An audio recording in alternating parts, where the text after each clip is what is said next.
Minute Papillon. Bonjour, c'est Laetitia Béraud, bienvenue dans Minute Papillon, l'info 20 minutes de ce jeudi 4 juillet. Le coq Maurice en procès, l'audience à Rochefort en Charente-Maritime s'est terminée en fin de matinée, 20 minutes y étaient. Devant la justice, on a parlé de l'île d'Oléron. C'est une zone urbaine pour les plaignants, une zone rurale pour l'avocat de la propriétaire du gallinacé. La décision du tribunal sera rendue le 5 septembre. Affaire Vincent Lambert.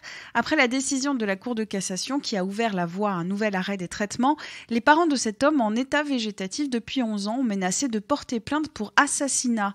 Mais cette procédure risque fort de faire chou blanc, rappelle mon collègue Vincent Ventighem, car le Conseil d'État et la Cour de cassation ont considéré que son dispositif d'arrêt des traitements était conforme à la loi et qu'il s'agit des deux plus hautes juridictions administratives et pénales françaises. Plus d'informations dans son article sur 20minutes.fr.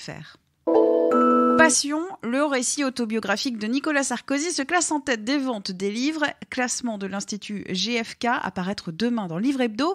Un récit qui ne fait pas que des heureux. Vincent Fillon, son ancien Premier ministre, a jugé auprès de Paris Match.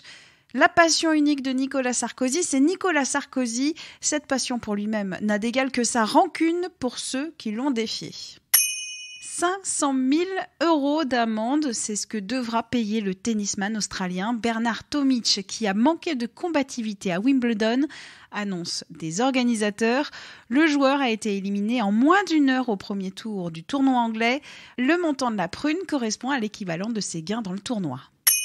Et c'est une première en France, la Coupe du monde sportive de tonte de moutons.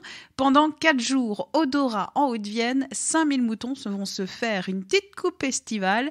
Compétition officielle au Royaume-Uni ou en Australie. Attention aux Néo-Zélandais habitués des podiums. Minute Papillon pour nous joindre, podcast@20minutes.fr.